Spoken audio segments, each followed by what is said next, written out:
Welcome to the Ben and Walker Movie Show. That was a weird way to say welcome. I'm your co-host, Ben Davis, joined by my other co-host, Walker Holt, and we're excited to have a conversation with you about one of our favorite things in the world, movies. If this is your first time being here with us, welcome. We are so glad to have you. And while you're here, be sure to smash that subscribe button so you can stay up to date with all the latest content we have for you. And if you enjoy your time with us, leave us a like, share us, and of course, comment with your thoughts down below. Let us know how fantastic we are. I know we're humble braggers, but we still like to hear about it. This is our weekly show where we break down movie news that interest us and talk about some things that we've been watching. Now, with all that said, Walker, how you doing today, man? I'm good. I'm taking this week off of work, and Nice. so this was the first weekend, and I'm taking this week, and obviously the next weekend off, and so I'm just kind of getting comfortable, and I'm excited. I'm hoping to watch a lot of content. I'm hoping to enjoy the Christmas spirit. I'm hoping to maybe play a little golf. I haven't yet, but I did grill out for breakfast this morning, which was a move that I like to do and rarely do. Now, I've never done it, but it's a move that I've often contemplated doing. I cannot do it here this time of year. It is way too freaking cold. But how it's is 75? It's 75 degrees today here. Wow. Yeah, like I wanted to open. That's gross. It's a little annoying. It's kind of annoying. I mean, obviously, people complain about it being cold, and I get it, but you kind of want it. I just wish it could be cold through Christmas. Give me cold at Christmas, give me cold at New Year's, and then let's go back to warm. But really here, it just really doesn't get cold until like February. I wanted to open the windows all day. It's like too hot for it. It's kind of weird, but I got a Blackstone, the flat top griddle.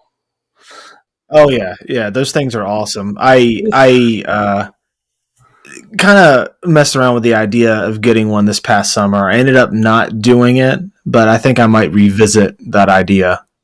It's just fun. I've always liked grilling, but part of me, the part I didn't want one is because I enjoy like the charcoal and I enjoy like the whole experience of going outside and getting it ready and manning it and everything like that. But I don't know. One day I'd like to also have a charcoal grill. My place just isn't big enough to have both. So I love the Blackstone because you get to cook like tacos on it or hibachi or breakfast. This morning we got some I hope I'm saying it right. Ubi, UBE. Kind of ubi pancakes from Trader Joe's, and that something about that ubi, man. It is. I love it. Have you ever seen those? Now, are you a pancake guy or are you a waffle guy? We had this conversation this morning. I'm both. I'm French toast above both.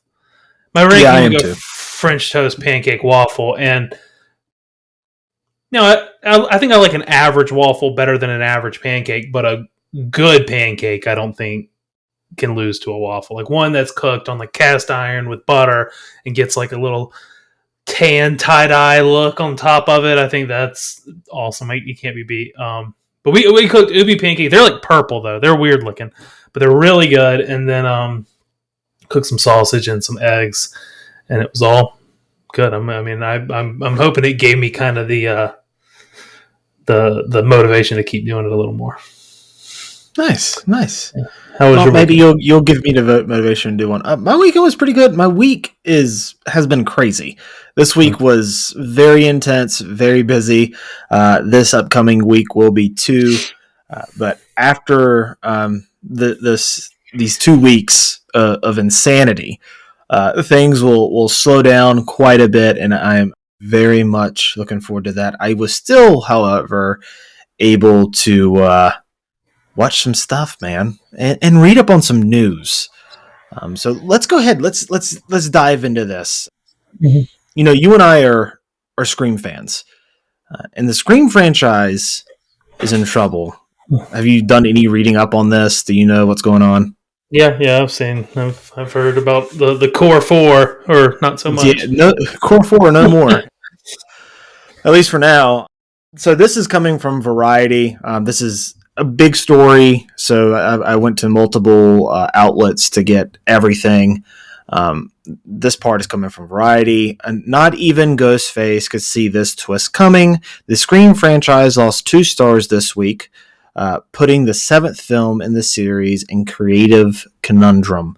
According to sources familiar with the project, Variety broke the news that Marissa Barrera was fired by Spyglass, the film's producer, in recent days over social media messages that it deemed anti-Semitic, specifically posts regarding the Israel-Hamas war.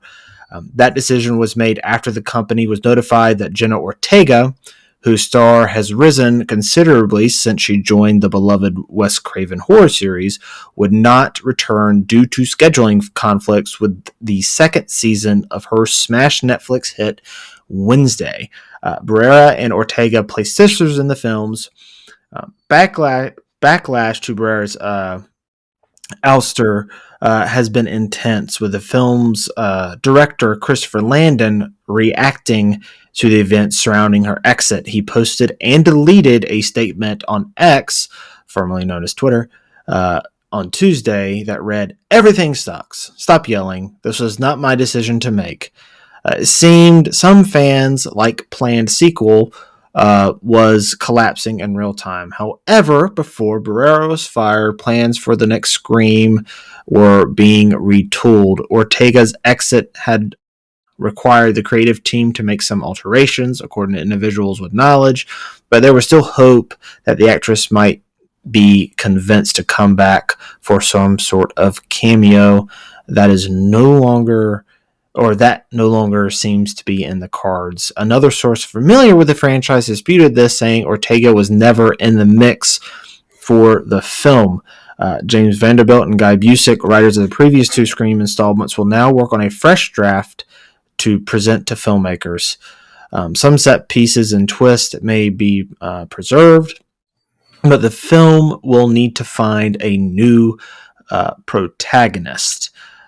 They've also, says here, skipping over a bunch, because there's a lot, they've reached out to stars like Neve Campbell and Patrick Dempsey to return. The hope had been to get Scream 7 to hit theaters by 2025.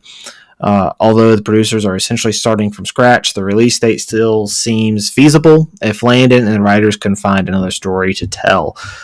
Film or Scream films don't require extensive visual effects and can be produced quickly. I mean, all horror films are pretty much like that. All it takes is a bloody good idea. Haha. I didn't come up with that. The writer did. Not my pun. To add to this article, this is coming from comicbook.com.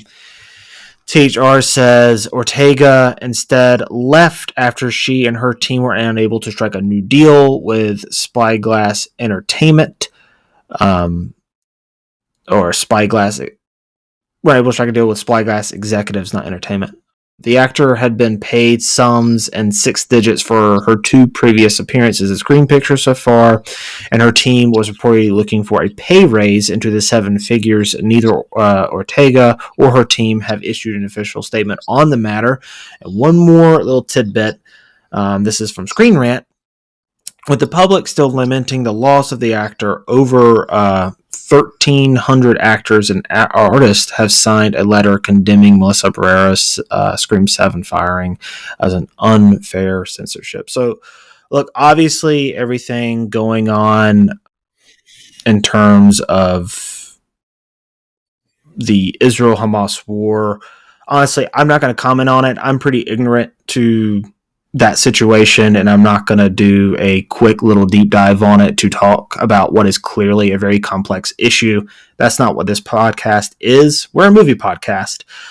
So I kind of want to come at this from that perspective. And I think that the Scream franchise as a whole has been kind of cursed when it comes to this sort of stuff. I mean, you look at Scream 1, that movie struggled with the MPA getting an R rating. They dropped it in Christmas. It somehow miraculously became a smash hit because it just had giant legs. The sequel came out only a year later and was shot very quickly, very fast. The script leaked, and they had to completely change it.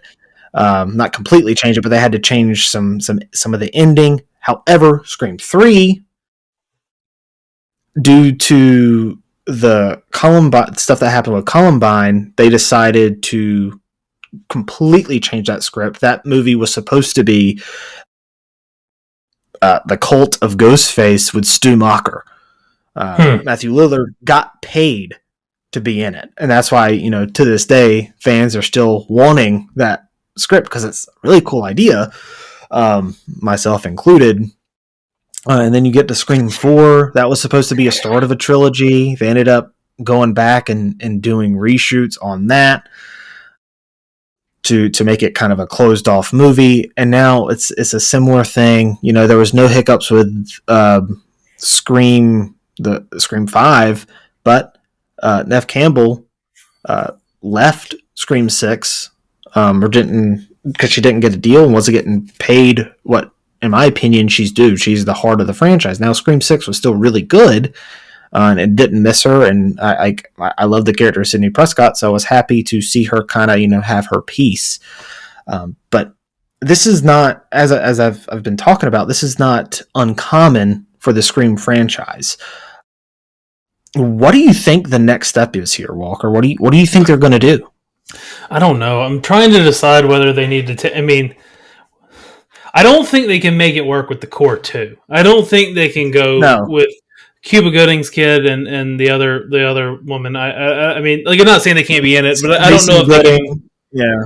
And not saying they're not good in the movie. They're great to the movie, but I don't know if we're going to base the next film around just the even two of them. If they were going to do like Scream 7, and obviously, and this was before, I know a lot of people thought that Jenna Ortega was leaving due to solidarity with Melissa Barrera, but that's not the case.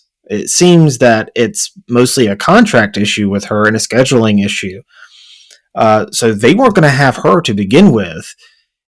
So taking her out, it was already going to be hard. And then now you're missing literally the main character. So it's like, okay, well, what do you do? Yeah. It's just my thoughts on it. I'm a Scream fan, and it's pretty amazing that Scream has been able to be so great, I guess, with those problems that's been plagued. And I'm not saying all of them are top tier in my opinion, but a lot of them are. And Scream 5 in particular, I really, really like the 2022 Scream. And then Scream 6 I did not like nearly as much. My complaints on that were I thought they kind of missed some opportunities introducing New York as a bigger character. I didn't feel like it was quite like it was. I thought New York was like the big deal about it, and it didn't feel like quite used enough. But my biggest complaint over the last two has been not letting Jenna Ortega shine. But I guess in Scream 5 she wasn't quite the same Jenna Ortega she is today. When they cast her. Well, it seems I'm in the minority on this, maybe. I like Melissa Barrera in these movies, but apparently there's a lot of people who don't like her in the first movie that much, but really like her in the second movie. I've liked her throughout, but like... I didn't dislike her. I just like Jenna Ortega better. And even in the movies, I like her better than small... And I wish she was the one who was like focused, and Sam was the second in command. That's just kind of how I wish it was structured. So it was already, in my opinion, missing the boat in terms of Jenna Ortega. So her loss, I guess that helps in terms of her not feeling her loss quite as much because I've already kind of felt it. I guess if that kind of makes sense. But they've really been setting up a lot of story with Sam, though. And Bill. That whole relationship. It's going to be very. They kind of ended it though in the sixth one because she drops the mask on the ground and you see her walk away. Now there's still the mystery of their mother and what's going on with that, but they can I know people are saying, oh, you can't do a seventh one without the core four, and it's like you kind of can. You can pivot back to Sydney, back to Patrick Dempsey. And you can do something with them if you really want to, but that's really like up to Neve Campbell if she wants to come back. Are they going to be able to pay her and talk her into coming back? Yeah, well, yeah, they're not. It's interesting that they're not wanting to, still not wanting to pay people. I mean, Jen Ortega's become this huge star now, and I would think like her negotiations would have been a little quicker. But yeah, I'm on board with it. I I don't, like you said, I don't want to speak on the what's going on, like the Palestinian Israeli. I don't want to get into that or anything. And I understand like having a zero tolerancy for hate speech or anything like that. Honestly, it's pretty hard to find like her exact tweets. It's pretty hard to like find exactly what she said. It's like, oh, it's this one or it's this one, and it's like you don't really know which one it was. Yeah, and then the few things you can find on it kind of feel, and again, I'm not trying to put an opinion on it or anything, but they kind of feel like, okay, I guess that could be construed this way or maybe that way. Like, yeah, like it's kind of hard without much context with it. So I don't want to speak more than that on that, but it's an unfortunate situation. I mean, I've was really excited for the next. I'm still really excited for it. I mean, I'm always going to be excited for the people who in behind this movie. I just wish it would have an easier run and maybe pay out a little better. It's an interesting mess they have on their hands. Guys, let us know in the comment section down below. Are you still excited for Scream 7? What would you do if you were in charge of Scream 7? Let us know.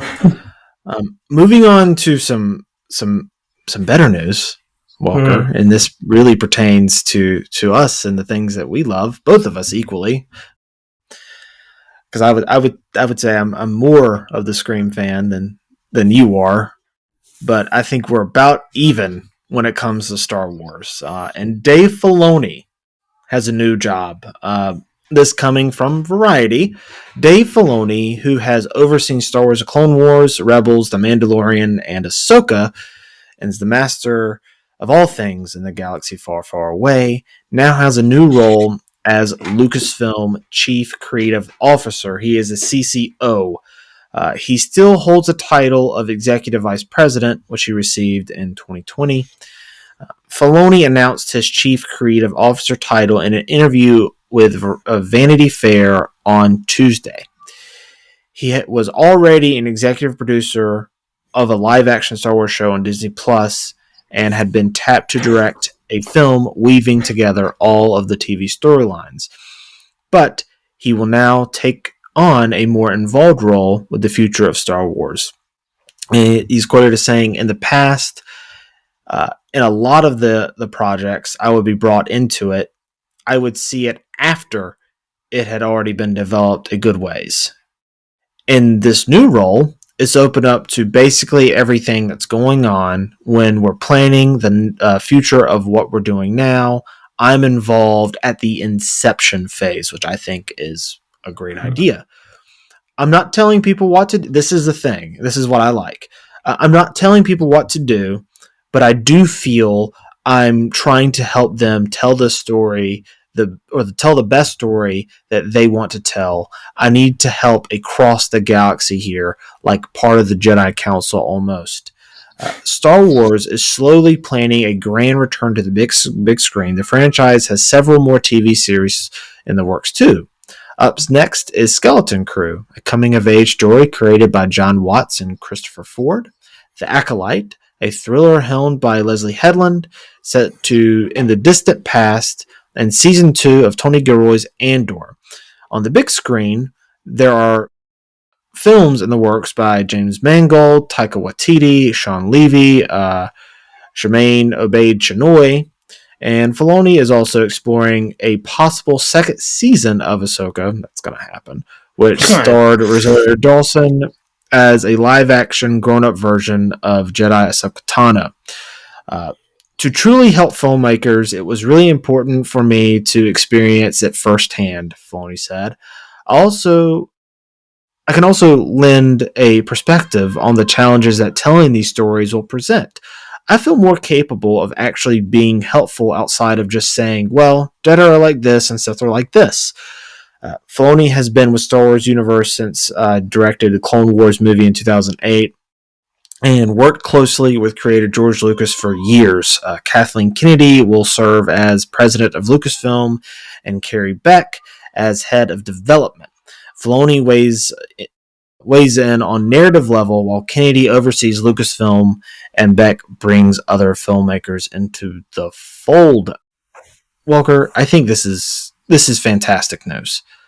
Slam dunk. It's perfect. You know, even Zoe agrees. I don't know if you hear her downstairs. She's like, Filoni! Filoni!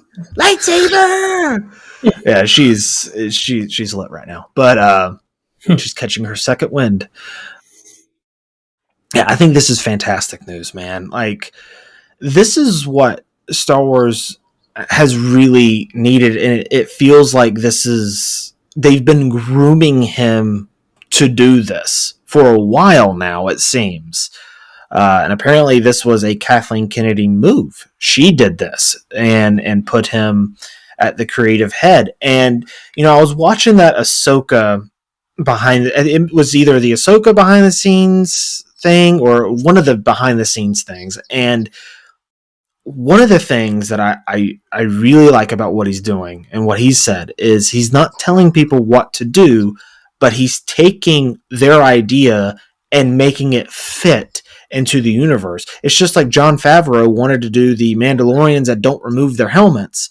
That has never been a thing in Star Wars, but guess what? He made it work within the story structure that Star Wars already had. And I think that is a stroke of genius because you are letting these creative minds play in the sandbox that is Star Wars while not handcuffing them to where you have to do it this way. It's like, let me help you. And I think that's brilliant. Yeah, I mean, this is the most obvious about time type of thing, and still like Christmas morning and extremely exciting. Like I can't wait to see the future of it. He is just a perfect storm of. At this point, he's a creative, storyteller. But he gets it, and he cares about it.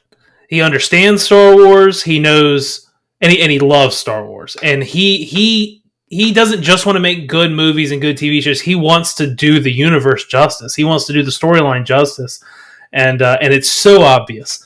And he finds this way to sprinkle in fan service because I'm a fan servicey guy. I mean, I can see some people rolling their eyes at certain little Easter eggs and call outs, and some stuff's just a little too like not subtle enough, and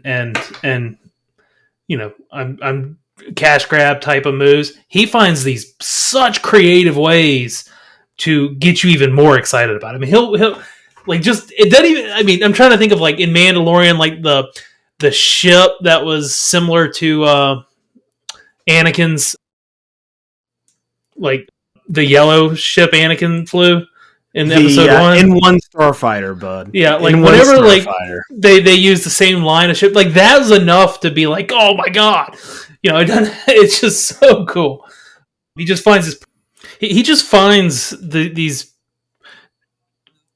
new ways. It's like you sit down and you try to predict what's going to happen. You try to guess how they're going to please the fans, and he goes around you and does it better than you thought. He does it differently than you thought and better than you thought every time. And I'm not saying every single thing has been perfect, and I don't have the stuff in front of me that's going to tell me which episodes he was directly involved with, which ones he was pre or post. But I'm not saying every single thing under his like eyes have been amazing, but he's good for Star Wars. He's my. I mean, I guess I think without a doubt he's like the number 2 best thing that's ever happened to Star Wars in terms of behind the camera. From creatively, creatively. Sure. And I mean, arguably he's tied for first because I mean, it just depending on your perspective on what. I mean, obviously George Lucas gave us everything we want, but George Lucas also some may argue got carried away with certain movies. You know what I mean? It just kind of depends on your perspective on it. But Dave, I love it. I'm so excited about this news, and I'm excited about his particular narrative entanglement that he's working on right now. I think it's great.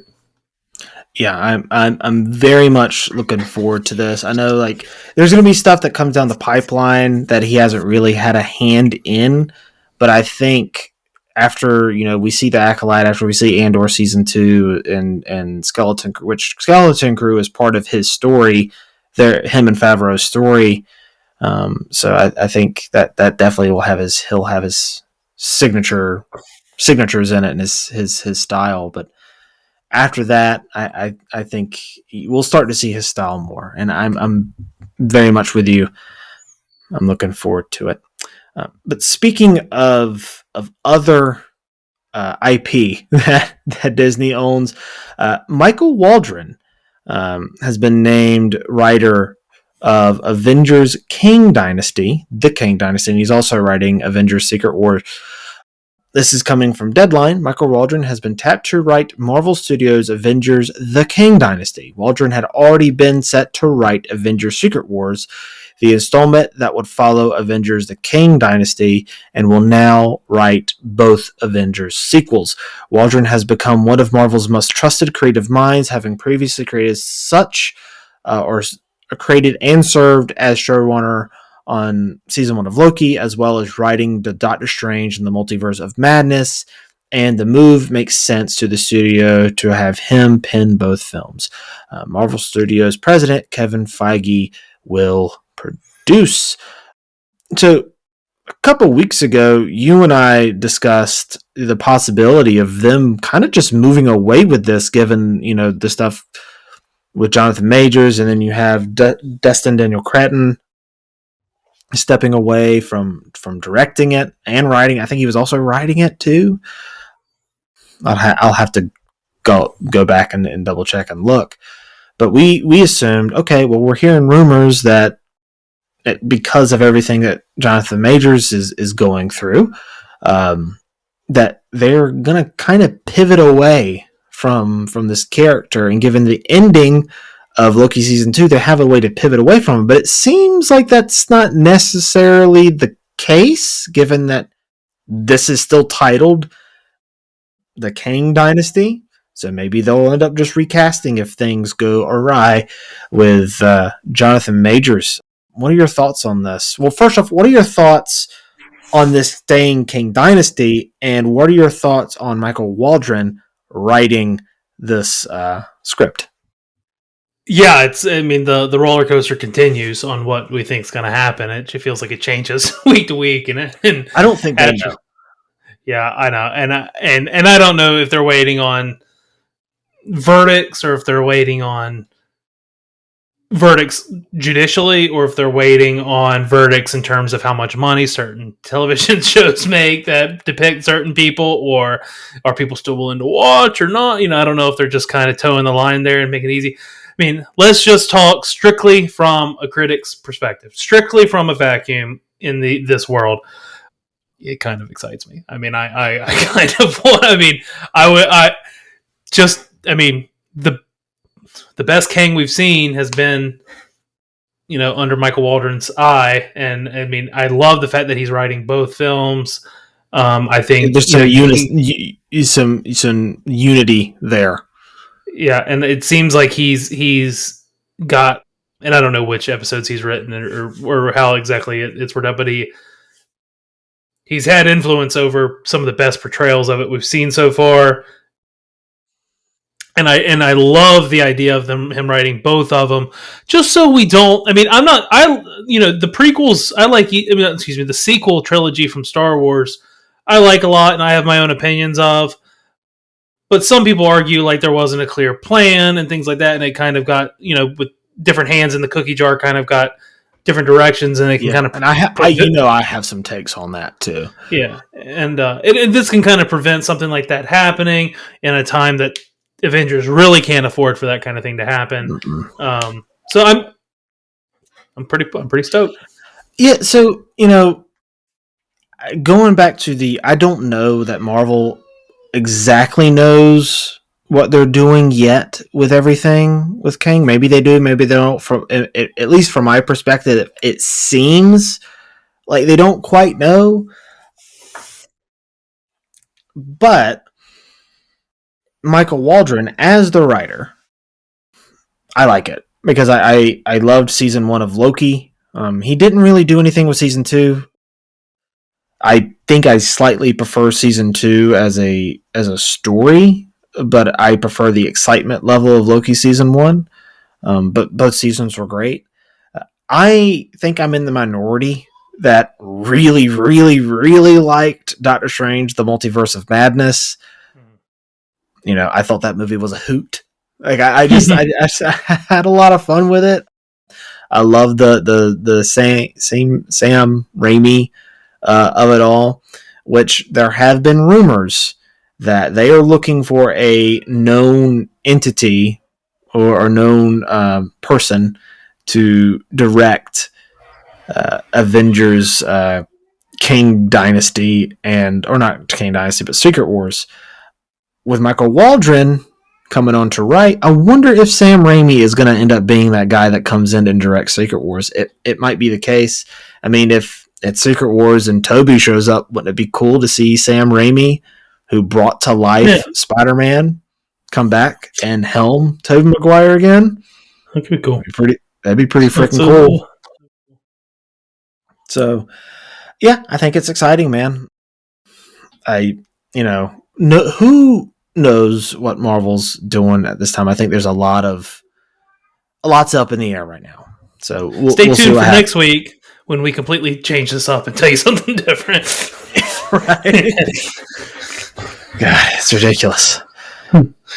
Speaking of ridiculous, though, Walker, the Superman Legacy cast, I'm loving this cast, man. It is a great mixture of people we know and up and coming stars, and they just added this past week Skylar Gisondo. Skylar Gisondo. Yeah, thank you. Skylar Gisondo as Jimmy Olsen, who that's perfect.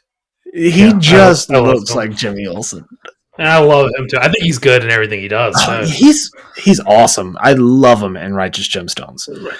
He was in that documentary about the phones a couple years ago. I don't know if you saw that, where there was this weird documentary about using your phone too much and how they use your data and how the algorithm works and stuff like that. And they had these little dramatized snippets in it of people using their phone and the dad being like, "Son, put your phone down," just kind of these cheesy things. Yeah. He did that. I didn't see it.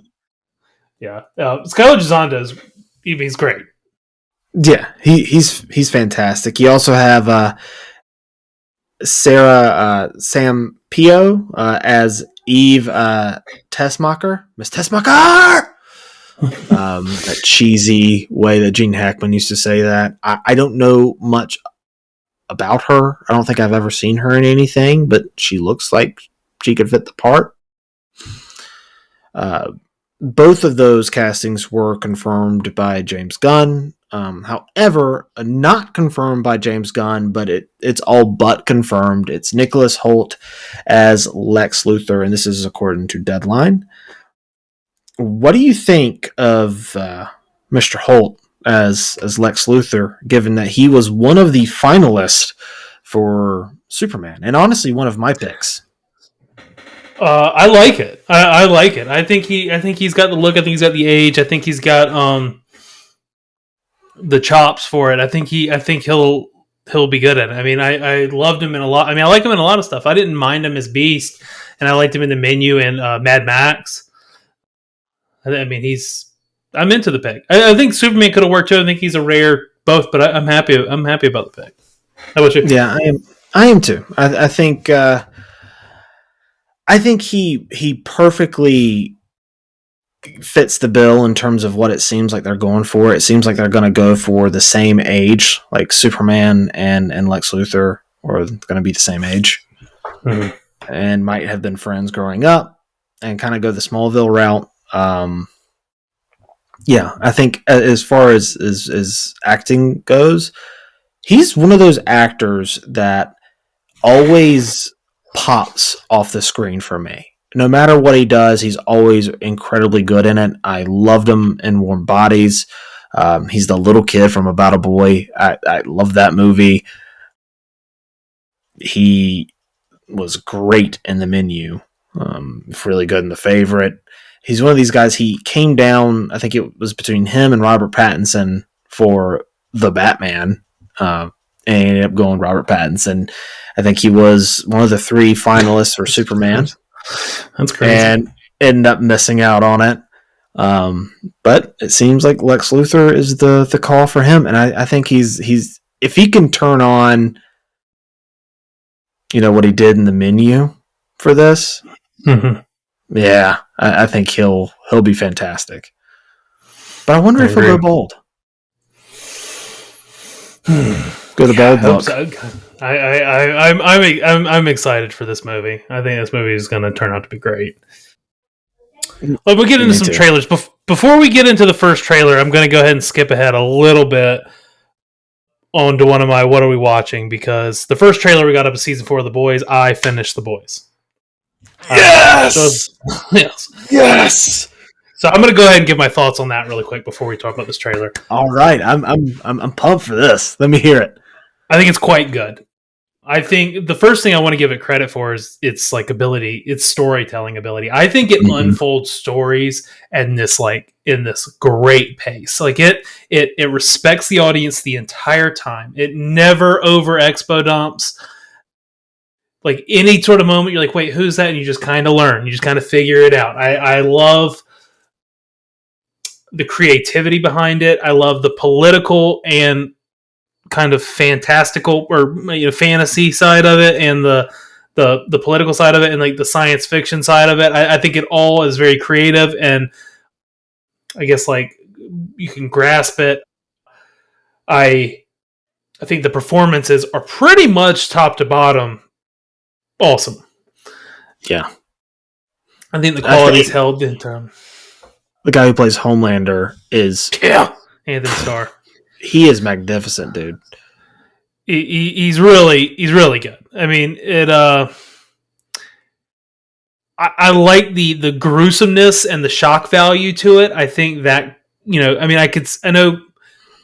I would hate for them to rely on that, but it's enough to keep like even the edgiest of fans on their toes and surprised. But it's not like stupid and too gross. Like it's not like just stupid, like Terrifier or something like that. Like it's but it's a lot. It's a lot to even knock you back. Now there has been 1 or 2 scenes, specifically one really. There's been one scene that like I couldn't watch. I had to like turn away from it. What's the one? Timothy, the octopus, in when he makes him eat him. Oh yeah, that one got when he's me. When he's like sitting there looking at the plate, he's like he's praying, he's begging for his life, and he's like, just eat Timothy. It's like, dude, what the fuck? It's so weird. It's so it's so. I mean, the octopus didn't even talk, and it's like, dude, I could barely watch it. That one gets me, but it's the other octopus when he tries to have the 3-way. Yeah. That's funny. Gets me. Don't like that. It's awesome, man. I like it a lot. I see why so many people have recommended it to me. Now, did you finish or did you watch Gen V? I haven't started Gen V. I just finished The Boys yesterday. Watched it fast though. I mean, it's a for how, I mean, it is what it is. It's 24 episodes so far, and they're an hour a piece, so it's about 24 hours of content. But it moved pretty quick for me. I mean, I was pretty hooked on it. I was pretty wanting to put it on every chance I could. Really enjoyed it. I mean, it was. I mean, I would call it must see. I mean, it's very good. It's great television, man. I think they handled. I mean, so many people try to do that. I don't know. I mean, there's been so many attempts at like that gritty, down to earth, adult oriented like superhero. What would it really be like? I think the world is creative. I think it's creative. I think I love. I've said the politics already, but I love like how like the infrastructure set up of the Seven versus like the local heroes, and I just think it's really cool. I and they obviously are pulling inspiration from like real superhero and their powers, and like it doesn't make like a bit of difference. It's great.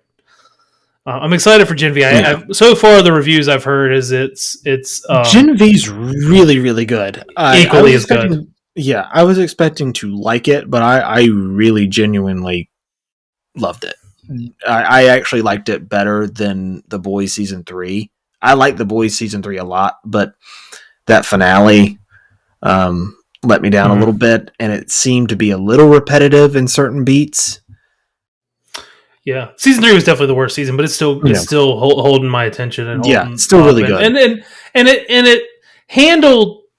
They had a lot of plot elements in season 3 that were, if handled by another show, would have jumped the shark kind of like already, because like they had. I mean, obviously, spoilers if you haven't seen it, but the temporary V and Butcher becoming a like basically Homelander, and like they like that could be handled poorly and be stupid as hell. And it's still kind of a little bit of roll your eyes, but it's handled so well, and the storytelling's so good, and the performances are good, and the motives are there. It just makes a lot of sense. I really like all the characters. I think all of them are. I mean, this one, the opening, the pilot of season 3 comes out with a bang. I mean, with Termite and it's a Thanos theory, but like reverse. Yeah. It was very good. I mean, pretty much all of the characters I like too. There's not very many that are unlikable, and unlikable, I mean, I want to see less of. I mean, obviously, like Homelander, I fucking just hate his guts. You want to see him, but I want to see more of him. Yeah. I want to see him on screen, but I hate him every day. I love to hate him. I mean, if I'm being honest, I don't think there's any characters I dislike. I mean, I think if I'm being honest, like maybe my least favorite character is actually Butcher. Not that I don't like him, and I know he's like the main or kind of protagonist, but it like, I don't know, the kind of stubborn, hard-headed cunt bit has gotten a little old. Like he sticks to it constantly, and like he's like leaning into this like charming like side smirk thing he's doing now. He's great. I mean, it's fine. I like him too. I'm trying to be nitpicky. I'm not trying to. I don't dislike him. I think my favorite character in terms of like one I like the most and is the best of all of them, it's Mother's Milk. I liked Mother's Milk a lot more than I thought I would. I mean, especially in season 1 and 2. I mean, in season 3, he got a lot more shine, and I still like him. But his shtick, I would have thought would have gotten old fast, and it didn't. I mean, he just handles it well. Like they do a good job of like keeping you on your toes and not being predictable. There's many moments in the show where I'm like, all right, well, they're going to turn evil. They're going to do this. Obviously, that person's going to do that. And they don't do what you think. And that's so refreshing. Yeah. There's a lot of twists and turns. You'll see that in when you watch Gen V. But yeah, glad I watched it. And I'll keep you posted on Gen V. I'll probably have that done by the end of the year. But this trailer looks good. Yeah. The shot that sticks out to me in the trailer is Homelander in the elevator with blood all over him with this shit-eating grin on his face. What did he just do? I want to know. I need to know what he just did. As far as trailers goes, like it's a good trailer. It lets you know. It kind of sets up like what's going on. There's this divide, obviously, what Homelander did, which is not the part that upset me at the end of season 3. It's the big fight that was like, well, whatever. But the ending shot of him killing that guy and just everyone clapping and him going, oh, all right. You've seen that meme all the time. You see it all the time. Yeah. With him doing what he did at the end of season, it's obviously playing into here, and you get this divide, and I'm really interested to see what's going to happen with that, and also how Gen V ties into everything. It didn't like knock me out. There wasn't like a knockout shot in the trailer, but I mean, it made me nervous watching it for what's going to happen to these characters that I know and care about. And I read on Instagram that they're basically the plan is for each show to like hand off to the other each season, right? Like, so Gen V hands into season 4, and then season 4 will hand off season 2 at Gen V, which is cool. Another thing, just mention real quick, last thing about The Boys. Love the satire, love the ironic like advertisements they do, and like the commentary on like real world stuff, and the divide, which is just so apparent and present. It's handled miraculously. It's really great. But let me move on from that. We got Fallout, the trailer. Are you familiar with Fallout, the Fallout franchise? So I played Fallout 4. It's the only Fallout game I've played, and it's because my friend Bun really wanted me to play it. And I enjoyed playing it. I don't really remember much about it because it's been a while.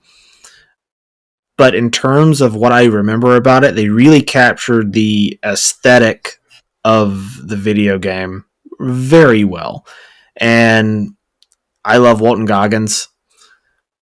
And he looks great in this. So I'm looking forward to it. Like, I think we are entering a new era of video games instead of doing movies, because video games are very hard to make a full complete movie, but making it a TV show, it seems to make sense.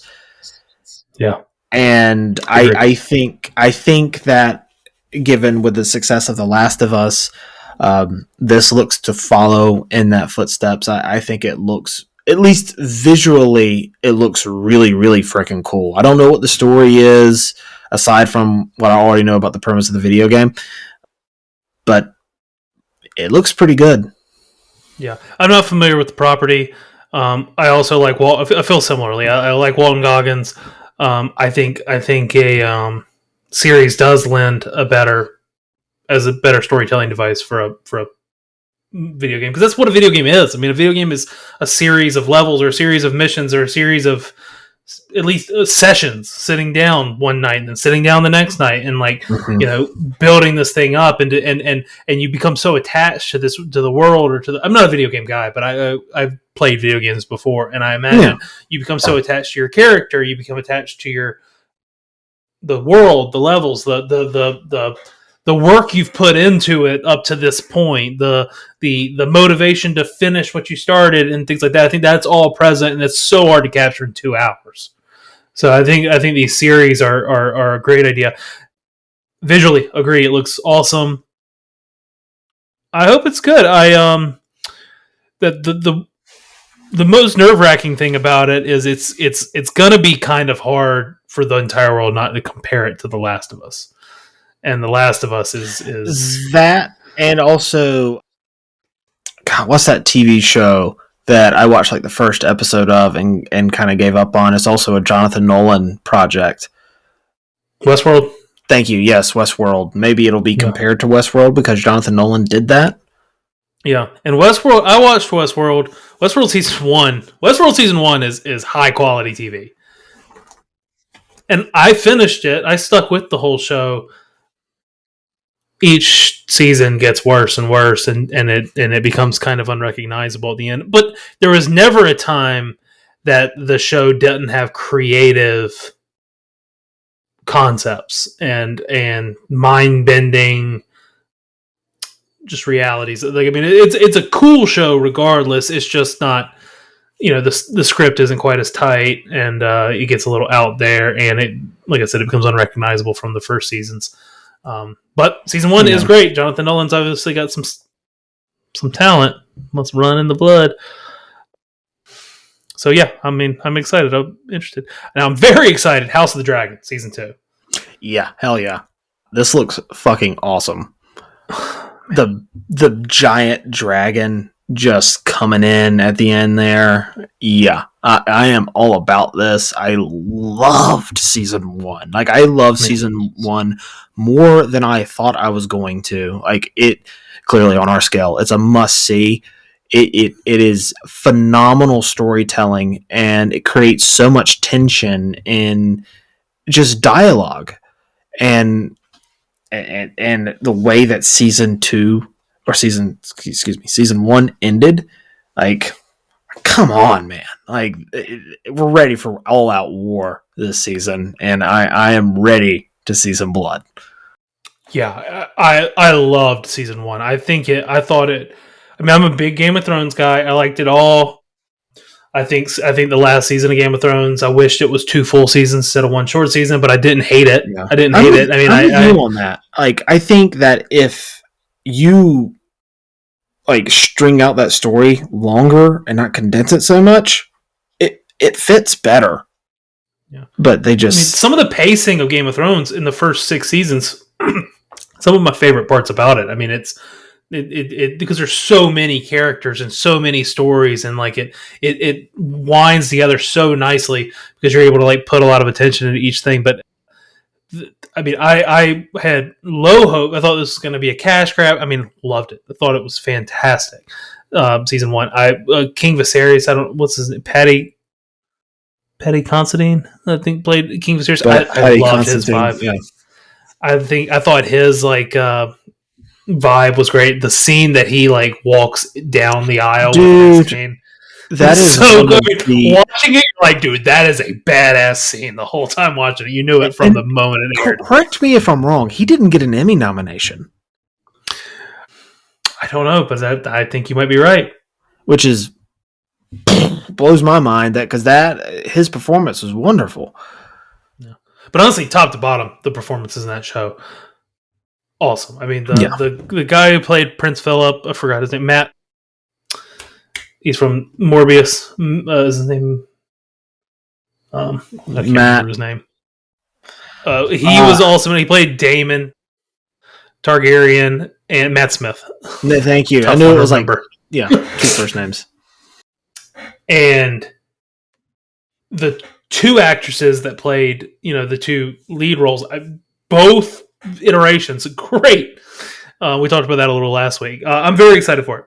This looks awesome. I'm excited for the war to come. Seems like they have a clear picture of it. Yeah, I mean, I'm all on board. Yeah. Now we got another trailer for Night Swim. Did you check it out? Listen, I saw the first trailer, and I was like, okay, the concept of this looks really creative, and then seeing what they're doing in this trailer confirms what I thought that they were doing. The concept and the conceit at this film is brilliant. Because how many of us have been swimming at night and get scared about what's underneath the water? How many of us have that irrational fear that something is underneath that water? And there is something underneath that water. And I love the idea. Let's just hope that the execution is as good as what I thought the trailer was. The trailer looked really good. It also has Wyatt Russell, and Carrie Condon. Do what? And Carrie Condon. Yeah, from Banshees. Yeah. I those 2 actors are phenomenal. So yeah, sign me up. I'm a good horror. I'm a big horror guy, as listeners of this show know. And this idea, if they can execute on it, this could be like a go-to horror movie for me. Yeah, you've said this before about everyone's had that fear under the water. I think Jess said the same thing. I've heard someone else say it. Apparently that's a common fear. I've never had that fear, but apparently that's like, everyone's like, yeah, dude, that's you serious? Maybe I haven't done a lot of night swimming. Because it does, now that you like say it, it's like, yeah, that is kind of creepy. It kind of makes me want to lift my feet off the ground. So yeah, that, I mean, if that hits home to a lot of people, I think it will be. It's a great idea. It's a perfect concept. Carrie Condon, I think, is fantastic. I thought she was one of the best performances in Banshees, and honestly, that year was a star-studded nomination pool for the supporting actress award, and I think she was probably talked about the least or in the pool. I thought she was fantastic though, so I'm excited for anything she's going to be in. Yeah, I totally agree. We mentioned Mad Max earlier with Nicholas Hoult. We got Furiosa. Anya Taylor-Joy. You excited for this? Yeah, this looks freaking awesome. Anya Taylor-Joy is somebody who I've been a fan of ever since I saw Split. She is phenomenal. She just has this aura about her that you just can't look away. And then also saw her in the Queen's Gambit. It's fantastic in that. I was a little concerned about not replacing, but not having Charlize Theron as Furiosa again, or going back to her. But if you're going to go back in time, do a prequel, and get an actress, I think Anya Taylor-Joy is gonna crush it. She was in one of my favorite movies last year too, The Menu. Then you have Chris Hemsworth, who looks completely unrecognizable with his fake nose and his "lady and gentlemen's start your engines" thing that he does.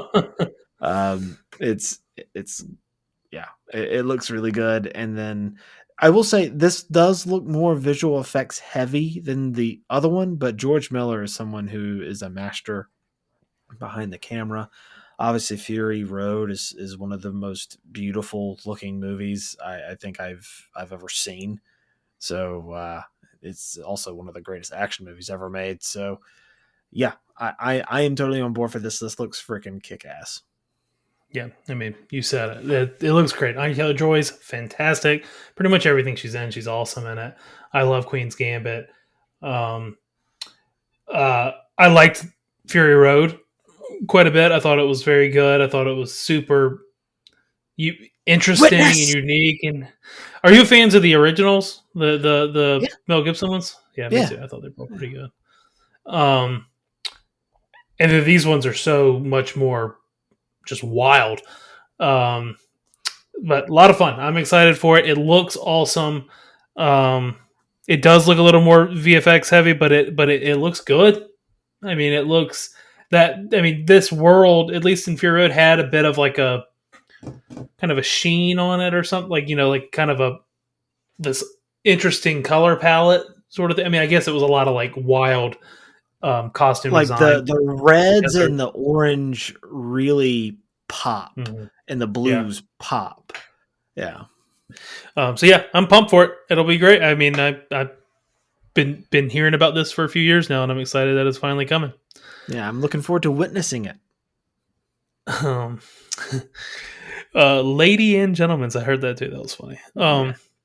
We got the newest Godzilla X Kong, the New Empire. So first of all, I got a little confused because I was looking at the I was trying to figure out what a mystery movie at Regal was a couple of weeks ago, and I was just kind of using like the runtime and stuff and trying to like guess, and my best guess was it was that Godzilla -1, and I was like, is that part of that Godzilla versus Kong It's not. universe? It's its own thing, and apparently it's terrific. And I haven't seen it yet, but I'm really looking forward to it. I think I'm going to go this week, a late show time, and check it out because I've heard nothing but amazing things about it. I've heard it's good. Do you like this franchise? So I'm going to give you a very detailed answer on it, or as quickly and as detailed as I possibly can. I really like the 2014 Gareth Edwards version a lot. I thought it was a mistake what they did with the Bryan Cranston character in that movie, because I thought he was the most interesting character. But in terms of like what they did with Godzilla and how they featured him in that movie, fantastic. Godzilla King of the Monsters, I did a review for that movie back in the day. I'm sure you can Google it and look it up. I still stand by that review. I think that movie is like objectively, like, I think it's a bad movie, but it's so enjoyable and ridiculous and over the top and tonally very different from the Gareth Edwards movie, but a lot of fun. Godzilla versus Kong, though, or versus Godzilla. I think it's Godzilla versus Kong. Whatever. I am not the biggest fan of. I should also mention Kong Skull Island. Really enjoyed that. Thought that was really good. But Godzilla versus Kong, um, I didn't really love it, man. Like that was a movie that I thought it.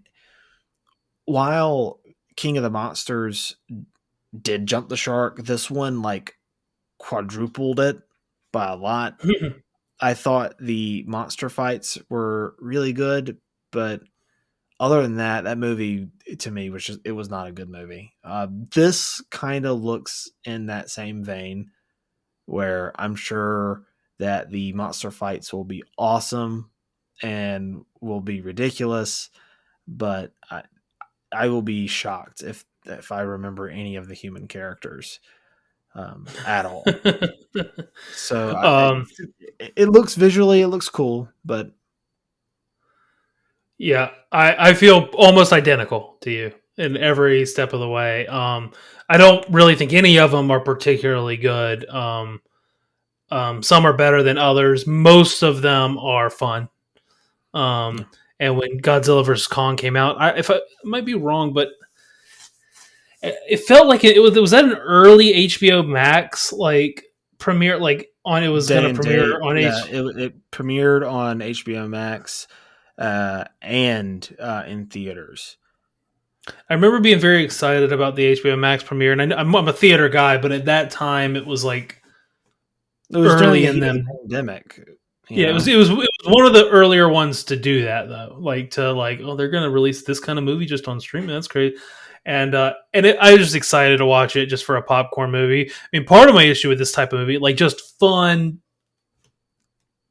just dumb fun movies like this that aren't very good, but you're excited to watch. I don't really have a lot of people in my life who feel that way. I don't, except maybe you. I don't, and we're states apart. I don't like Jess isn't watching that, and really none of my friends are sitting down to watch Godzilla. Maybe Cody. Cody's the one, but Cody doesn't live near me. You're not giving Spencer enough credit. I think he would really, really love these movies quite a bit. Godzilla versus Kong. Yeah. No, he would not like it at all. So I mean, I think the pink Godzilla, I don't know much about the Godzilla world, and the lore, in per se, but I don't. Is this pink Godzilla, or is this some sort of Megazilla? I don't know. You're asking. You know how they have all these weird ones, like they're like, oh, this is Mega Morphin Powerzilla, and I don't know who any of them are. But someone's going to get really defensive in the comment section about what you're saying. But I am not well steeped in the lore of Godzilla.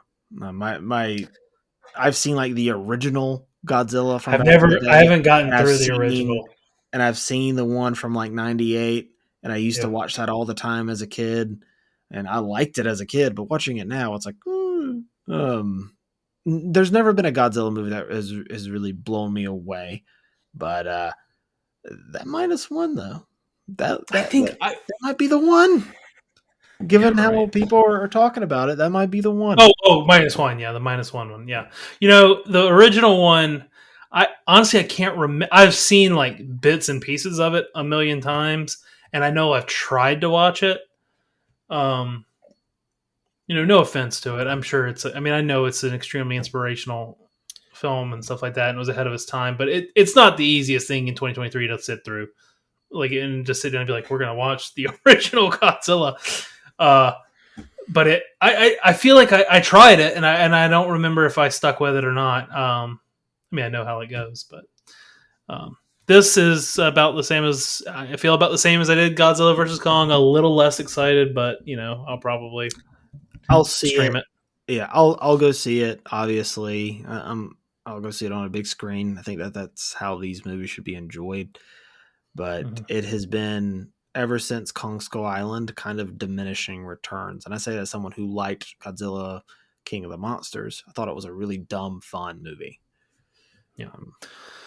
That's a good segue. We're going to get into what we've been watching. We already talked about The Boys for me, but let's get into some stuff for you. I think you got some stuff that are similar in nature to Yeah, this. yeah. I'm really excited to hear about this. So speaking of Godzilla and the monster universe, I watched Monarch: Legacy of Monsters, the first episode, and I really, really liked the first episode quite a bit. I really like what they're doing. They're mostly focusing on the humans, and it seems like they are building a very interesting story so far. Again, I've only seen the first episode, but I really, really liked the first episode so far. Based off only the first episode, I would recommend it. Have you heard much critically on it, like how the world's feeling about I it? haven't heard much critically on it, or I haven't done much research on what people are saying about it critically. My friend Corey really likes it, so yeah. I don't. I I don't mean, know it looks interesting. critically. Apple TV Plus has kind of earned my trust, and it's all in me taking on a monster series like this. I mean, that's kind of the move. Do you focus on the humans? Do you focus on the monsters? And then there's also the interesting aspect of this, which is where you have Kurt Russell and Wyatt Russell playing the same character. You have father and son playing the same person, and I like that idea quite a bit. And Wyatt Russell is somebody who can channel his dad's energy very well. He's done it a couple of times in a couple of movies. He looks a lot like him too, but he's a very talented actor, and he's showing some chops in this series as well. So I like that idea. It's weird that so much Godzilla stuff is out at once. I don't know if Godzilla. I mean, I guess the trailer for Godzilla and Kong, New Empire, Godzilla -1, and Monarch all like dropping within a week of each other is kind of wild. I wonder if people are going to get confused when they see -1. Probably. I don't know. Wait, -1's Japanese, isn't it? Yeah. It's completely separate. It's not. Cool. I'll have to check out Monarch. But I also, I sort of, a completely different movie. I sort of watched Wish. And what I mean by sort of is me, Carly, and Zoe, we all went to the movie, a matinee. And we wanted, because this was like her second movie. First movie, she lasted about an hour. This one, she lasted about 45 minutes. So we're going backwards a little bit. We're going backwards. That's okay. She only lasted about 45 minutes. What I can't really review it at the moment. It's very similar to Monarch: Legacy of Monsters. I've only seen like one episode, so I can't really give you what score I'd give it. It's very similar with this. I saw about the first 45 minutes. What I can say is that it's pretty generic so far going into it. The music is it's fine. It's fine. I will say the animation style at times is really cool because it's trying to capture, it's celebrating the 100th anniversary of Disney. And that's kind of why this movie was made. And it kind of is trying to capture that hand-drawn animation while also having the computer animation while doing it with computers. And sometimes it looks really good. Other times it looks kind of like iffy. Doesn't look as good. Doesn't look as fluid or as smooth. Again, I can't review the movie only seeing 45 minutes of it. All I can say is that it was fine. It was fine.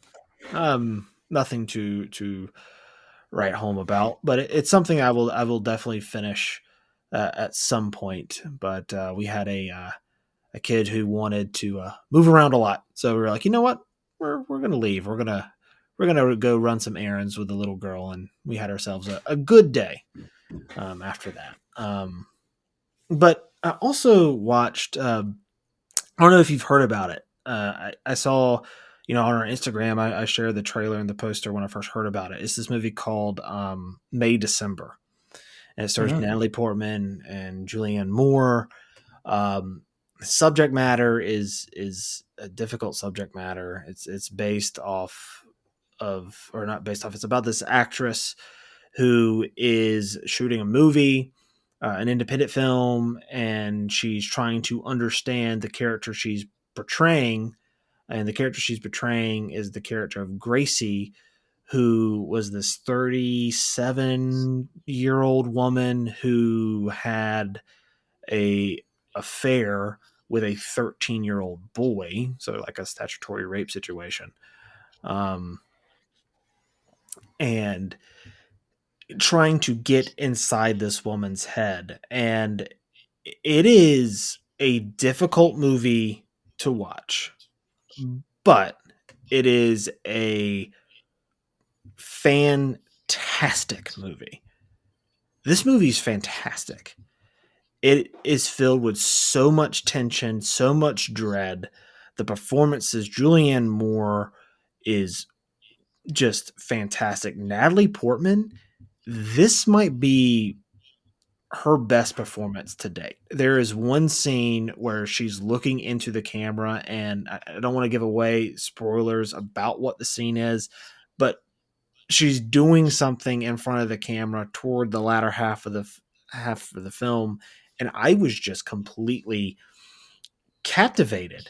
But to me, the core of this story is about Joe Charles Melton, who uh, was this 13-year-old boy who had this relationship with this older woman, and the complications that come with that, because he was a boy when that happened, and obviously was taken advantage of and manipulated, and obviously it's a toxic kind of situation, and it's seeing him come to the realization of what his life is and what's happened to him, and the way that Charles Melton performs this.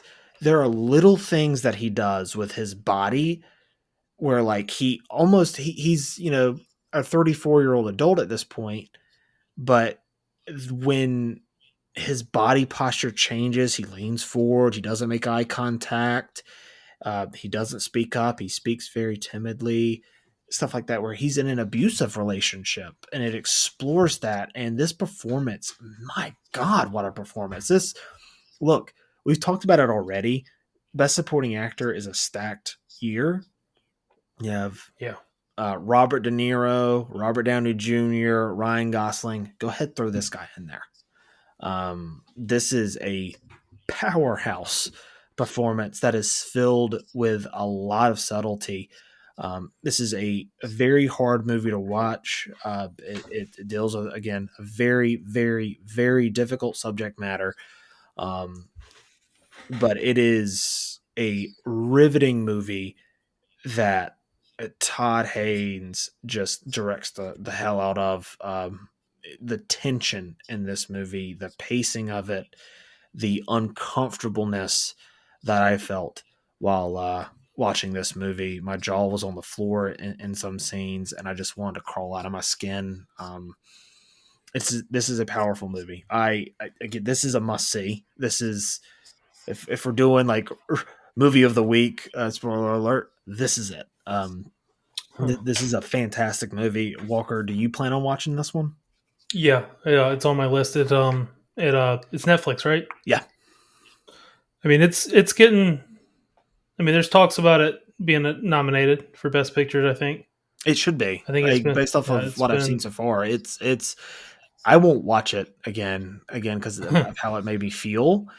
It's not a joyful watch at all, but it is powerful. Oh, cool. No, I look forward to watching it. I'll move it up my list. I saw a bunch of stuff. We did we had a week, 2 weeks worth of content here. I'm just going to burn through a couple of them. I'm not going to put too much detail on them because some of them are old, but there's a couple I want to talk about a little bit. I watched Ratatouille for the first time. Nice. I've never seen it. I'm shocked I've never seen it. Great voice performances. It pulls on your heartstrings. It makes you feel things the way Pixar always makes you feel things. Does a great job with that. Voice performances are awesome. The detail in the animation, they never cease to like amaze me. I mean, it is so good. In the kitchen, like the copper pots with the scratches on them, they're just awesome. I ended up, it was missing for me. I don't know what it is. I'm going to call it the Pixar it factor that puts it in like top tier for me. Pixar, because some Pixar movies, there's a shelf of them that are elite to me. It doesn't quite make that cut, but if I'm rating out of 100, I put it as a high go see it and put it at 79 out of 100. I saw the Hallmark classic Love in the Maldives. This is a bad movie. What is this? It's a Hallmark movie about, it was basically shot in the Maldives. Here's the thing. It's awful. It's got a very poor script. It's not creative. It's not believable. It's inconsistent. The motivations are silly. The performances are pretty bad. It's a bad movie. It's a Hallmark movie, and it's probably a pretty poor one at that. It was filmed though at the exact resort I went on my honeymoon for, the Hilton Conrad in the Maldives. Cool. Very cool. So for that very biased reason, Jess and I loved watching it. We had a great time. They even, some of the waiters and employees there are actually in the movie. They don't have big roles, and it's almost kind of painful to see them in there. But they're actually in there. They wear the same uniform. So the movie is shot like on the back deck that we know about at this restaurant. We were just like, that's Velo, that's Atoll, that's Sunset Grill, that's Itha. Like, we knew all the restaurants and all the names. The employees in the movie wore the exact same uniform that they wear there and had the same flowers. It's like, oh, that's the pool we swim. It was really neat to see. I give it a 22 out of 100. But it even that is a pretty generous score, and that has a lot of like bias in it of me being like, I had a lot of fun with it, but it's not very good. But if you ever go to that resort, you should watch the movie. It's a lot of fun. Watch Nightmare Before Christmas. I've seen that before a couple times. It's not in my rotation typically, but I'm trying to do better. I've just been on a heavy content roll lately, and I've been really trying to get into the Christmas spirit, and I'm trying to save. We're going to talk a little bit more about Christmas movies later, but I want to try to save like my hard hitters for closer to the big day. Yeah, my top movies, and then you gotta try to stack them just right. But I still want to get in the spirit, so I'm trying to burn through some lesser. I'm not necessarily calling Nightmare Before Christmas lesser, but lesser on my list. That movie's interesting. It's definitely original. It's definitely unique. It's got great animation. It's scarier than I thought. It's one of those movies that like you could make the mistake of showing your child way too early. Soon. Yeah, and it being like, dude, that was very scary for them. It's interesting. To me, it gets a little lost in the weirdness. It gets a little too weird at parts, and the story could be a little bit more intentional on parts. But I get the appeal. I get why people like it. I get why it's so popular. It's not my favorite type of thing, but I gave it a 70 out of 100. So probably, I guess on my scale, it'd be kind of a low end. Go see it. And I finally watched two movies that I've been meaning to watch for a while. I already talked about The Boys. I watched Indiana Jones and the Dial of Destiny. Okay, what are your thoughts on this summer? I liked it. I liked it quite a bit. I think it. I wrote a review on it on Letterboxd earlier, and my wording was that it firmly over here. it finds firm footing squarely as the middle installment in the franchise. But I think it's closer to the better two than the inferior two. I think it is closer to me to Last Crusade and Raiders. You would rate this above Temple? Yes. I liked it better in Temple. I have Temple at about a 71 out of 100. I have Raiders at about a 95. I have Crusade at 87. That might be a little low for Last Crusade. I actually think it's a little better than that. I really, really liked it last time I watched it. I have Temple of Doom at a 71. I did not like Kingdom Crystal Skull at all. I have it like a 58. This one I put it at 79. I liked it a lot. I might even like it more than that. I like it a lot. Even, spoilers here for it because we've both seen it, but the time travel stuff, that's when you're gonna lose me. That's when I'm not gonna get on board with it. I stayed on board. I liked it. I thought it worked for me. People want to act like Indiana Jones is like this grounded, realistic thing. It's like, oh my god, have you seen any of those all movies? Of them? The ending of any of those movies, they go crazy. It's not some grounded. Get out of here with that nonsense. I was totally on board with that. I think for me, I would probably give it about a 75%. I enjoyed it. I enjoyed it quite a bit. I gave it a go see it. I enjoyed it. Yeah, it was good. It was fun. I mean, it was a satisfying conclusion to his reign as the character. It got back to focusing on the adventure that I really, really enjoyed. I've heard some complaints about the length, and lately I've been Mr. Grumpy about length, and I didn't feel it. I thought it was paced fine. I thought it was. It didn't feel too long to me. It never felt too bloated. I have heard that though. I didn't like the kid character. Here's another thing. I was going to mention this about the boys too. I didn't mind the kid character. The kid character was fine. Like I kind of forgot the kid character existed. That's kind of my problem with the movie. The movie's fine. It's good, but it almost borders the fine territory where, like, if I'm going to sit down and watch those movies, I'm probably just going to watch the original trilogy, and I'm not going to watch the other ones. But I did like this better than Kingdom of the Crystal Skull. But going back to the kid thing, I don't. He's fine. He flew the plane at the end. That was kind of weird. How did he fly a plane? Like that was such an odd. Like there was I watched it this morning, so I don't mean to have like an ultra fresh perspective versus someone that's seen it in a couple months. But at the end, they're like, she's like, "Can you fly that thing?" And he's like, "A Nord." Sure. She's like, "That doesn't seem confident." He's like, "I've never flown a Nord before." She's like, "You've never flown any plane before." And he's like, "Why the fuck you ask me then if I can fly this plane if I don't know how to fly it?" Not only can I fly have I never flown a plane, but fly it through a ripple in time. I mean, that was just silly to me, but, and sometimes it like he didn't serve much of a purpose to me, really. And it just kind of, that was the only thing that felt kind of bloated to me, but I liked the movie. I liked it a lot. It was a lot of fun. Now, you will be excited for my last movie. It's Point Break.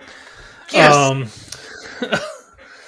About fucking time. Walker Scott. It was good. It was good. Did you lose yourself and find yourself? It's definitely a dude's rock movie. I mean, it was like a badass movie. I mean, great action. Surfing is just always cool. I had no idea what it was about either. I had no idea. Dude, it's got surfing, it's got skydiving, it's got bank robbing, it's got gun chases, it's got foot chases, it's got Utah Get Me Too. Like it's awesome, man. It is so good. I'm sorry, I need to stop. This is your moment to shine. Let me know what you think. No, I love it. I love you saying that. I liked it a lot. I mean, it surfing is always cool. Skydiving is cool. Do you know much about this movie? How it was shot? With the skydiving looked unbelievable. Yeah, so I did one of the first, like, I guess you would call it a deep dive now. One of the first episodes of the podcast in the previous iteration of it was me and my brother-in-law Brad talking about this movie, and I did a lot of research on it. Some of it I've forgotten. I know that Patrick Swayze, that shot where he goes "Adios amigo" and then he falls backward, that's actually him. Like, he did a lot of the skydiving stuff. Other than that, what they did is they had this rig that they had all the actors on and shot, and it looks very good to this day still. Like, it looks phenomenal. I thought it was real. Catherine Bigelow directed the hell out of this movie. it's funny that this movie, I think it came out a week before or a week after T2, and these are like my two favorite action movies of all time, Terminator 2 and Point Break. Yeah, it was highly noticeable. It was I thought it was gorgeous. I thought it was real. The skydiving, but it was very well shot. I love the surfing aspect of it. I think it's because I'm such a beach bum, and I love the ocean. Atlantic Beach is my home. That is what feels like home to me. And every time I pop on that movie, it's like I can smell the salt air. It makes me feel like I'm back home, and I think that's a lot of the reason why I love that movie so much too. The surfing aspect I dig. Surfing's always cool. Speaking of Johnny Utah, Ohio State, man. Ohio State QB. He's the second best Ohio State quarterback, I think. Only behind CJ Stroud. I liked it a lot. I'm glad I watched it. I'm glad you recommended it to me. Surfing was awesome. Skydiving was awesome. The heist is awesome. The action's awesome. I mean, some of the the dialogue can get has a little cheese in it, but that's just a product of its time. I think it's just an action movie from the 80s. Or when was it? 91. 91. Listen. I did in that original episode. I called it a soulful action movie, and I still stand by that.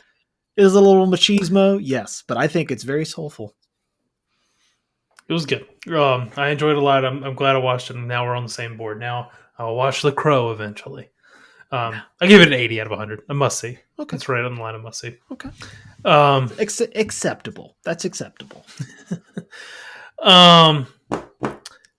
Invincible, the mid-season finale. Yeah, did you see it? Hell of a cliffhanger, and also, listen, we're gonna go into spoilers here. That the bug stuff, it sent me for a loop. I was like, "What is this?" I was with Mark. That I was like, "What is this? What's going on here?" Yeah. I mean, this show just keeps you on your toes. It does a good job for me. The writing, it pulls me in within minutes of the episode starting, and it makes me want to watch more as soon as it's over. So, I mean, from that perspective, I can't get enough. And maybe it's because they're not beating us to death with content. I mean, maybe it's because we had our first season and we've been patiently waiting for years for it to come back, and now they're giving us 4 episodes. And we're just like clamoring for more. It's been good. I'm interested in what's next. Obviously, that was a brutal episode. I did hear Robert Kirkman say that the finale. I don't know when the second half is coming back. I don't think it's. I know it's next year, but it's not too far off. I don't think. Yeah. What about the opening of this episode though? That was. It's only you hear a song, and I forget the name of the song that's playing, but you're watching Omni-Man go through those stages of what is clearly like depression and him realizing how much he has messed up. And personally, I mean, regretting personally, watching it, I thought it was beautiful. Yeah. I thought it was like watching it. I mean, I was. Like I just said a second ago, within 5 minutes of starting the episode, I was like, "This is the difference. This is the difference in like this and something else. Like they shot this in a way that makes me, this cartoon superhero flying through space, depressed, and gets saved spiritually, kind of by some bugs. Just made me feel in my feels." It made me feel things because it's so well done. I mean, it's just the writing. I mean, the soundtrack that worked well for me. I mean, it was. I agree completely. I'm glad you called that out. I forgot about it. Yeah, it's beautiful opening. When is the? Did you find where? No, it's not announced yet. But Robert Kirkman did say the finale, episode 8, is going to be way crazier than anything we've seen. Like way crazier than the subway or bus scene or whatever. I don't remember what it was. The subway. The thing is, I will bring this up. and it's a light concern that I have. They have a awful lot of storylines that they are juggling with this show. And sometimes, like, the guy who can multiverse travel, we haven't seen much of him since that first episode. Sterling Brown? Sterling K. Brown, the actor who does the voice. Great actor. Yeah, I don't know. I mean, it's interesting. I don't know. It's almost... I don't know. Every time I see it, though, when I see those blue guys, those twins, the clones, it just always... I don't know. I'm just smiling while I'm talking about it because it reminds me of like a Saturday cartoon where, like, oh, this one's got the blue guys in it. Like this one, they're coming back. Like, and it feels like that, but done in a more intentional and arc-driven way. But it still kind of feels arc-driven way, and clearly this show is for adults. Yeah.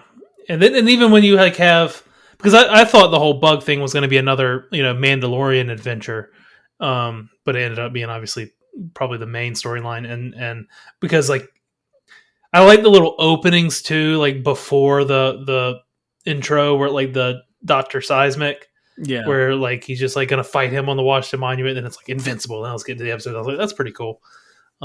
It's just got a good balance of about everything in it. I'm on board with it, but you're right. There is a lot of storylines, and you want them to flesh up. But to be honest with you, I think might be making this up, but I think they've said like they have like ideas for like 8 or 9 seasons. That's a lot of seasons. I mean, but if they're only 8 episodes a season, and I mean, not too bad. I mean, when they have all these storylines, there's just I don't know. We'll see, but. I hope so. So far, I guess, because we can't even really give this a rating because it's only half of the season, but so far it's on the trajectory for me for borderline must see, but it's up there for go see it. We'll see how it lands for me. Yeah. I mean, I think it's in the must see category for me, but it's too early to tell, like you say. And we can get into Napoleon. We both saw that. Yeah, I just saw it today. I don't know. You want to tell your thoughts first? You want me to go first? I want to hear your thoughts first. Production value, costume, set design, the performances, pretty much top to bottom. The dry humor sprinkled into it. Yeah. And some of these battle scenes through the roof. Incredible. Beautiful to see. Entertaining as hell. Awesome. And they are squeezed in between a bunch of boring ass scenes to me. Like there is a lot of this movie that it would go back and forth. Like I couldn't decide if I was hating it or loving it, like over and over again. Like I would be watching it and like the open, it took a while for me to get into it. At first, like it was hard for me to like understand them. It really kind of needed subtitles. Not him. Obviously he doesn't have an accent. He's the only one in the movie. Yeah. By the way, how'd you feel about that? I didn't care. I thought it was worth mentioning. Yeah, giggling about, but I would much rather someone just do their own normal accent as opposed to doing a terrible French accent. Yeah, it doesn't bother me at all. And I actually kind of appreciated it because it was already kind of hard enough to like I don't know. I make a mistake early on in a movie where like if I'm not like crystal clear on what's happening, I feel like I'm lost for a second, and it's like, well, dude, you just got to give it a second, and you're just going on for the ride. You know what I mean? And typically that's when I like enjoy it more because they respected me and let me figure it out myself and things like that. But I have like a moment of panic a lot in movies where I'm like, oh, dude, I didn't see that, and I'm in a theater. It's not like I can rewind it. And it's like I didn't understand that. I'm not going to understand the whole movie. I don't know what you know what I mean. And that kind of happened, and it was boring for a while, and I was really nervous. Like I was like, God, man, I hope this doesn't feel super, super long. And then it would change and be like, okay, here we go. This is sick. And then it would go back, and then it would just die back down for a while, and then they do the badass ice lake scene. And it was like that was one of the coolest scenes I've ever seen. And it was like this. It was like, okay, we're in fucking business now. And then we go back to being boring. And like I can't put my finger on what it is. Because most parts of the movie I like. Like I liked all the performances, and I liked what's her White Widow? What's her name? Kirby, Vanessa Kirby. Vanessa Kirby. I liked her performance. I liked their relationship. I liked the humor in it too. I thought it was funny. Yeah, my man Joaquin Phoenix only knows one speed.